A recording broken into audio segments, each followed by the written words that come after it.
Another dangerous complication that can happen after a heart attack is something called the papillary muscle rupture. Now, don't get me wrong, I know a heart attack on its own is scary enough. But the thing is, these are things that do happen. And I personally truly believe that knowledge is power. And if ever any of these symptoms do happen to you after a heart attack, then you will know. That's why I'm making this video.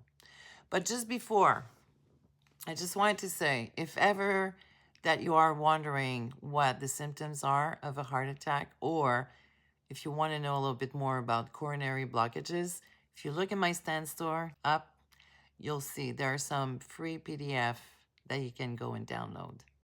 So papillary muscle rupture, what is that exactly? Inside your heart, you do have 4 chambers. You have 2 atriums and 2 ventricles. Between the two, there are valves. On the left side, the valve's name is mitral. Your mitral valve has these tiny muscles. They're called papillary muscles. And their role is to hold in place and help valve open and close properly with every heartbeat. And its job is also to make sure that the blood flows one way, which is from the left atrium into the left ventricle. And it prevents it from leaking backward when the heart contracts.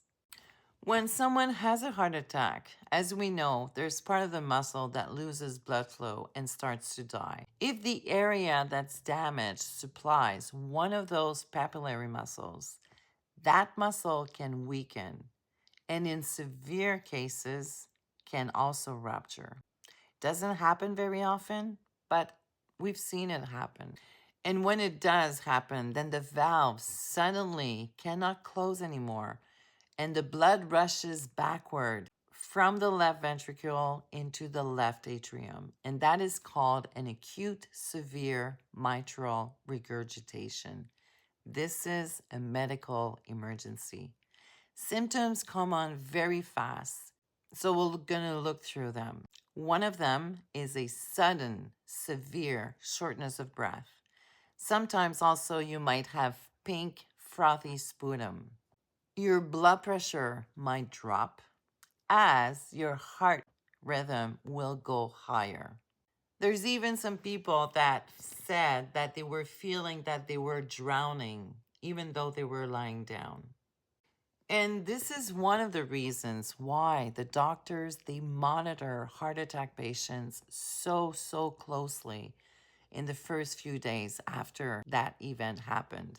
Because if that papillary muscle gives out, surgery is very often the only way to save the patient. So the takeaway from this video, if someone's shortness of breath worsens suddenly after a heart attack, it's not necessarily anxiety. It could be a valve failure.